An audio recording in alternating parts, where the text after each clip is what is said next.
Hello, everyone. It is the SeaTactics, and we are back. This time we're doing a special video over on the AOTs. This is the waifu tier list. Surprisingly, this is not going to be the only tier list because tomorrow, that's right, a bonus video, we're going to do a husbando tier list, which is just as amazing. For now, today, this is the waifu tier list. So we're going to be ranking all of my favorite girls in the AOT universe. Look, we got all of them right here. Look how pretty they all are. We're going to rank them. Also, much respect for the person who made this tier list because Gabby, Falco, they're not on their respective tier lists at all. So that's good. I'm glad, because otherwise that would have made me very uncomfortable if I had to rank children. We first have here Annie. Annie is, how to say, she is definitely a waifu of some kind. That is for sure. I mean, and you know, honestly, my feelings, if I was just talking about looks, S tier. Easily S tier. I know people are like, oh, but her nose is all weird. No, trust me. She's an S tier, easily. But the fact that she's not in the show that much, it makes me want to put a little bit lower, but not too low. Not too low. I think Annie is an A tier. Plus, I have a thing for blondes, as you're soon to find out. Plus, as you're about to find out, I have a thing for blondes. And also MILFs, because next we have Carla. I am a little bit biased when I say this, but, you know, Carla is... She's the best. We're gonna put her in S tier. Next up is the Cart Titan. No opinion or neutral? I don't know how you could waifu a Titan. Next up we have Trout Kevin. I hated Trout. And I said I have a thing for blondes, but I don't have a thing for her. And to be honest, to be extra real, she's going in the volcano. And it may be because I watched dub for that episode and I don't like the dub for AOT. Next up is Dina Fritz. Another mother. I mean, who doesn't love Dina? Dinah? What is her name? I don't know. Nobody truly knows how to pronounce her name, but I know what I truly feel. And that is Dinah, S tier. The female Titan. Not into Titans quite yet, or at all. Not that I will be in the future, not that I'm hinting at anything or anything like that. I'm just not into it. Like, I totally get the tall girl thing, but she's a little bit too tall. Just like a little bit too tall. Also, like, she'll probably murder you, especially if you're an Eldian. Like, you're screwed. Next up, we have Frida Reese. Is an easy B tier. And I mean that with all due respect for Frida, integral to the story. But at the same time, she's barely in it. We only really see her in flashbacks, because she's kind of dead. No, next up we have Hanji-san. I love Hanj. Hanj is an easy S tier, I'm sorry. She's hilarious. She has this joyful attitude in AOT that I think really helps balance out the cast. Plus, she brings a lot of comedic relief that is genuinely funny. And next up, we have Eye Patch Hanji-san, which is an S tier, because it's just Hanji-san for all of the reasons, but now she's Solid Snake Hanji-san. She's Punished Venom Hanji-san. So, I mean, really, we should add a tier called SS. No, not SS. S+. Eye Patch Hanji-san. Punished Venom Hanji-san, definitely an S. Next we have Historia. Guys, this one's in, come on now. Come on. S tier. Historia, immediately an S. One of my favorite characters in all of AOT. It's just an integral role in her, I mean, she's a supporting character, but she has the utmost importance to the story, and I love the way her character goes. I love her lineage in terms of her family's history. I love her name, Historia. It's very obvious why her name is like that, and I think that's, you know, just Historia is great. Now we got season 4 Historia, which I am dubbing sad Historia. I'm gonna be honest, I'm gonna be real here. I'm not a big fan of sad Historia, and you know, based off the rankings so far, moms usually get an S tier because they're moms. and I guess I'm just into that or something. But I don't know. I have to go D tier on sad Historia. I don't like sad Historia. I like Historia that will like punch Levi. I don't like sad Historia. I don't want to see Historia sad. It doesn't feel right. Next up we have Hitch-san, easy B. Right there with Frida. Probably, you know, actually very much above Frida. Hitch is just a fun supporting character, much in the same ways that Historia is, just without the importance to the plot and all that. Next up we have season 4 Hitch with a different hairstyle. I'm gonna put her at A. I really like this version of Hitch. She brought an energy to season 4 that I think was very needed. And plus, I just like her personality type and how she fits into the mold of AOT and how it all works out. It's just very interesting. Next up we have, I'm actually not sure who this is. I actually don't know. I know she's from the Survey Corps. Either way, like, she's cute and all that, but I'm gonna go neutral because I don't really know who she is. Somebody in the comments below can definitely tell me who she is. I'm pretty sure she's from the OVA. She's cute and all that, but I just don't know anything about her. Next up, we have the representative of Azumabito. I forget her first name.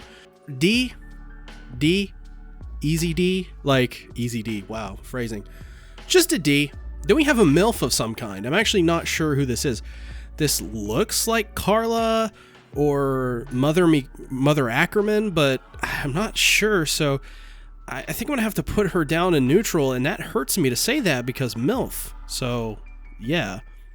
Next up we have Lara Tiber, A. She's the wielder of the Warhammer Titan. She's the better version of Mother Isabella, and her death is very phenomenal. One of the most memorable deaths in AOT, and she signals a shift for Aaron's character, which I think is pretty cool. The Warhammer Titan, once again, I don't want to go out with the Warhammer Titan. Mother Ackerman. Listen, I know I've rated Carla and Dinah pretty high. C. I've put her at C. We don't see much of Mother Ackerman, and the only reason she's getting a C is because she's a MILF. And not only that, but she's the mother of Mikasa. She taught her daughter embroidery of her family crest. Amazing. Amazing mother. Then we have seasons 1 through 3 of Mikasa. Really, I guess, yeah, seasons 1 through 3 of Mikasa version. Everyone loves Mikasa. I don't know a person who doesn't love Mikasa. And if you think you don't love Mikasa, you probably do. You just don't realize it. S tier. Mikasa is simply phenomenal. Just one of my favorite female characters of all time, let alone just one of my favorite female characters in all of AOT. Mikasa Ackerman from the final season, part 1. S tier. And this is once again the same thing with Hanji, where if I can make an extra tier, like an S+, I would put season 4 Mikasa in there, because I like her even more than base Mikasa. This is like Mikasa Super Saiyan 2, right? This is Mikasa Super Saiyan. This is Super Saiyan 4 Mikasa form, right? Like she's got the short hair. The scarf stands out way more. She's more mature, more badass, and like, who doesn't love Mikasa? Like, I don't know. Mikasa she's just the best. Next we have Mina. Now Mina is a fan favorite. Everybody I've ever talked to got mad when Mina died because of those twin tails. And I'm gonna be honest, I'm a big fan of the twin tails too. So you know, I think I'm gonna put her in C. I like her too. I think she's a really good character based off her design. And I think her character of what we saw, I don't think it would have went anywhere anyways. It would have been much like a Hitch thing. And I just don't think she had much room in the series beyond what she had. And yeah, it was tragic how she died and all that. But Mina, C tier for sure. Then we have a Survey Corps member. I don't know what her name is, but I do dig chicks with short hair. And I know what episodes that she's in. I just cannot for the life of me remember her name, and I tried searching it up as well, and I just could not find it. Neutral. My opinion is just neutral because of that. I don't know enough info about her. I've only watched season 3 once through. Probably, well, technically twice through for part 1. So I need to go back and I need to watch more of season 3, rewatch it. Thumbs up the video and comment below if you guys want me to do a retrospective video on season 3, because you guys never ever got to hear my thoughts on season 3 or season 2. I covered season 2 back in the day, if you've been around, so that's probably not super true.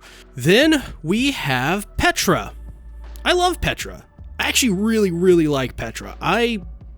Honestly, her character was really cool, and it was one of the most saddest deaths, one of the most, oh, come on, why'd you kill her deaths, you know? I would honestly put her at B tier. I think she has one of the more memorable deaths of like the exposable characters, probably the most memorable of the exposable characters, at least in the female side.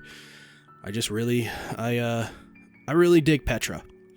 Then we have, oh my god, Peak. Peak Finger. Guys. Holy, she usurps all. Peak Absolution, my friends. It's Peak. I don't need to say anything more, do I? Do I need to say anything more about Peak? Do I? Put down in the comments below if I need to say anything more. No, don't even comment. No, I'm not going to push you guys to the comment to help the algorithm boost the video. And I'm not going to tell you to like the video, subscribe and ring the bell, share out with your friends on Twitter. I'm not going to do that today. I want to be real up front with you. Is there really anything that we can say on Peak? Really? Because you just take one look at her. You know. That's all you need to know. So I'm going to leave it at that, and we're going to move on. I'll be taking no further questions at this time. Then we have another, not sure, Survey Corps member. She's cute. I'm just neutral, because I don't know her name. And then once again, I tried searching it up, could not find it. But once again, she's blonde. She's got glasses. Definitely adorable. Season 4 Sasha. Dude, I love Sasha so much. God, Sasha is S tier. Probably one of my all-time favorite characters, female characters for sure, like ever. Sasha's role was just perfect in season 4. Her death was extremely memorable. It added so much to the series. It was just incredible. As for her seasons 1 through 3 counterpart, the younger Sasha, S tier. S tier. Easy peasy S tier, guys. Sasha, for the same reasons in season 4, she is the heart of AOT. She is the beating heart that keeps all of these seasons going. I don't think people realize how much of an important role Sasha has had overall in the series. Yeah, she doesn't do too much important stuff, but her, Connie, and Jean are integral characters to AOT. Without those characters, AOT would not be the show that you think it is. I know a lot of people can say, oh, we don't need Connie, we don't need Jean. You do. And you need Sasha just as much as those two, because Sasha's character doesn't work without those two, and the show doesn't work without those 3 characters. It would have to be changed. Many scenes would have to be reworked almost completely. She and those 2 characters are extremely important, and for that alone, I think that deserves an S tier. Yelena. Now, I love me some Yelena. I think Yelena, she's tall. She's got short hair. She's blonde. These are things I find quite attractive in some anime characters. And I'm teetering. I want to go half and half, I want to go in between A and B. I really do. And I don't know why. It's just the way I'm feeling. But I'm going to round up for this video. I'm going to say put her in the A tier. I think she deserves it. She's a good character. She has a pretty important role. It's pretty memorable. And finally, last but not least, Ymir.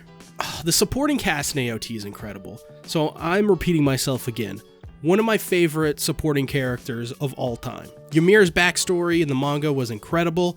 If you haven't already, go read those chapters of the manga. It's phenomenal, I'm telling you. I loved everything about this character. There's nothing I ever hated. I've only ever wanted to see more of Ymir. And the thing is while I'm disappointed, the way Ymir went out in the series, she's still phenomenal. She's still an incredible character, and I wouldn't change it for the world, because her story is that good. I love her relationship with Historia as well. I think, together they're one of the better ships of AOT in my opinion. Not that I ship too much in AOT. I do it for lols, but yeah, S tier. Ymir is an S tier. I think it's pretty important to notice that a lot of these characters are in supporting roles, and they're the supporting cast, and they're phenomenal and absolutely integral to the overall story. And with that being said, I'll see you guys in the next video. If you haven't already, be sure to like this video, subscribe, and ring the bell. Thanks everybody for watching. I'll see you guys later. Bye-bye.